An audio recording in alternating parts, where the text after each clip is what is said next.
Hey guys, Zack here, and welcome back to another action figure review, and today we'll be taking a look at the Jurassic World Fallen Kingdom Zia action figure, or Zia figure, or whatever you want to call it, so yeah. Out of all of the human figures I have from the Jurassic World Fallen Kingdom toy line, this one is probably my least favorite. It's not an awful figure by any means, but it definitely, mainly in the sculpt, it has some flaws, but yeah. Also, this is something that I should have brought up before I reviewed Wheatley, but I will not be reviewing Claire, because I do not have her. Every time I go to a Walmart or Target or anything like that, I try to look for the humans, and I was just never able to find her, you know. I think she's been out for over a year now, and still I have not been able to find her. I'm sure there are websites to order her from, but I don't think I want her that much. I think it's just, if I ever saw her in a store or something like that, I'd probably get it, but yeah. But, yeah, with all that out of the way, let's just get into this. So, first we'll take a look at her accessories. And first of all, she comes with a little Triceratops, and this figure frustrates me in terms of paint, which is what we'll talk about right now.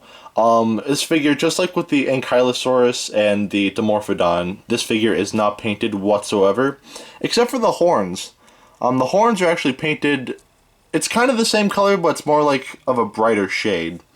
So there's not much, but there's at least something. So it's cool that they painted the horns, but would it have been too much to paint the eyes?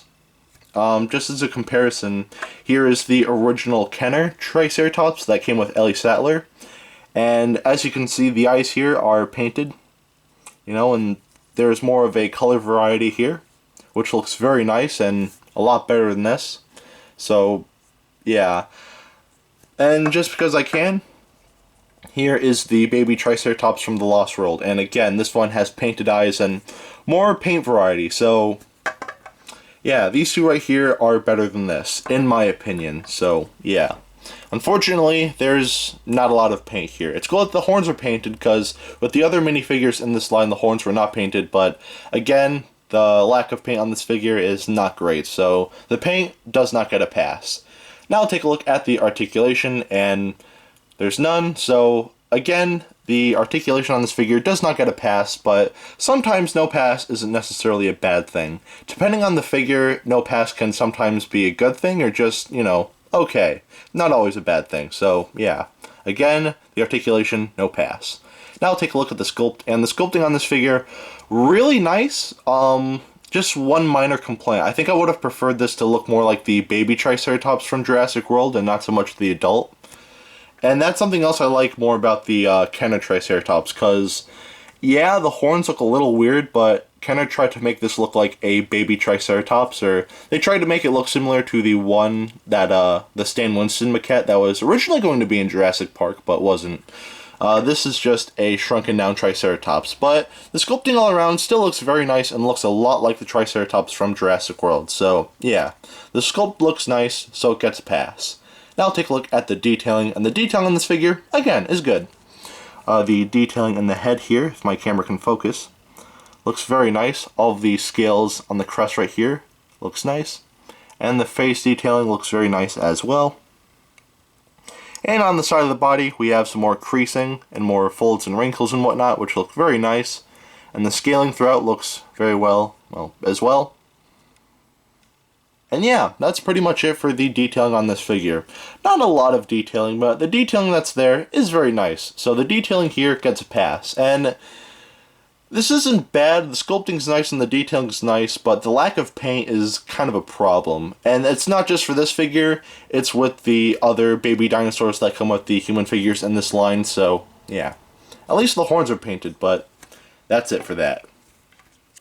Now we have this little first aid kit that can open up like so. And the painting here is pretty basic. Most of it's white with bits of red throughout, like on the top right here and on the inside. So, yeah. No articulation, but this wire here is made of like a rubbery material.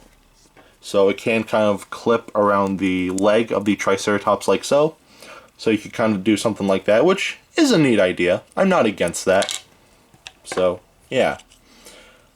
And of course, as I showed off before, this can open up. The sculpting here looks nice. Nothing too crazy, it's just a first aid kit. And the detailing here as well looks nice. So, yeah. All the detailing in there and in there looks very nice. So, yeah. That's it for that. Now for Zia. And, again, this is my least favorite human figure, but she's not awful. First, we'll take a look at the painting here, and the painting on this figure is not bad, but her face is definitely problematic. But, as you can see, for some reason, they made her really pale, like in the face and in, like, the hands here, which is kind of weird. There's a hair there, but, yeah, because she wasn't that pale in the movie, but instead they decided to make her look pale, but she is wearing a, kind of like a green sweater with a yellow shirt underneath it, and I never knew what this was. In the movie it was a chicken, but that does not look like a chicken on her shirt, so yeah. Her jeans are of course painted blue, and her shoes are painted red with gray underneath. And the face painting is a little messed up. The eyes are a little off-center, as well as the mouth a little, and even the eyebrows look a little off too, but yeah. That does look a little problematic, but her hair is painted pretty nicely, so yeah. And that's pretty much it for the painting on this figure. Other than the face, the painting on this figure looks very nice. So the painting here, I'd say gets a pass. Now I'll take a look at the articulation, and again, nothing new here, so I'm not going to go into too much detail. So, yeah.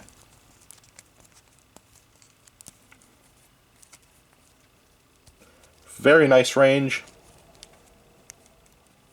Oh, that's something I didn't realize about this figure. This figure can actually kick about that far.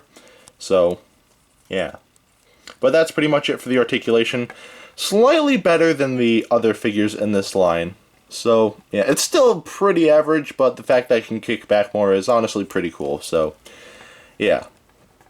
The articulation on this figure, again, very nice for what it is. So the articulation gets a pass. Now I'll take a look at the sculpt, and the sculpting on this figure is definitely the weakest part. Not only do you have the pale paint for the skin, but that head sculpt does not look like Zia from Jurassic World Fallen Kingdom. Instead, that looks kind of like Michael Jackson if he was an old woman. So, yeah, and the pale skin really doesn't help that. She looks a lot like Michael Jackson, so yeah. But other than that, the sculpting here, it still works. It's not awful, but it still works. So the sculpt, I'd say gets 3/4 of a pass. Now I'll take a look at the detailing, and the detailing here, again, is actually pretty nice. So her hair, as we can see here, is detailed very nicely. And all of the wrinkles and creases on her shirt and, other shirt looks very nice as well. And going to her pants, the creasing on the legs look very nice as well. And even the shoes are detailed very nicely as well. Everything here looks very well defined. And even the watch here looks very nice. It's a really small attention to detail, but again, it looks very nice. So, yeah. And that's pretty much it for the detailing on this figure. And the detailing on this figure, again, not bad. So the detailing, I'd say gets a pass. So at the end of the day, should you get this, I'd say that's kind of hard, because this isn't an awful figure by any means. It does have its flaws, but it's not terrible. So I'd say yes, but I wouldn't rush to get this figure. If you saw it in like a Target or Walmart or anything like that, then, pick it up. It definitely wouldn't hurt. Don't pay for it online, because there are some scalpers, but yeah. This is an alright figure. This figure originally retailed for $7.99. Good luck trying to find her, though, because a lot of the female figures from Jurassic World Fallen Kingdom are very hard to come by. So, yeah. If you do find it, it wouldn't hurt if you bought it, but there are better figures to get, so, yeah. Anyway, if you want to know how big this figure is, here she is next to Dr. Billy Grant. Alright, now that is it for today. Have a great rest of your week, and I will see you in the next video. Peace, Zack out.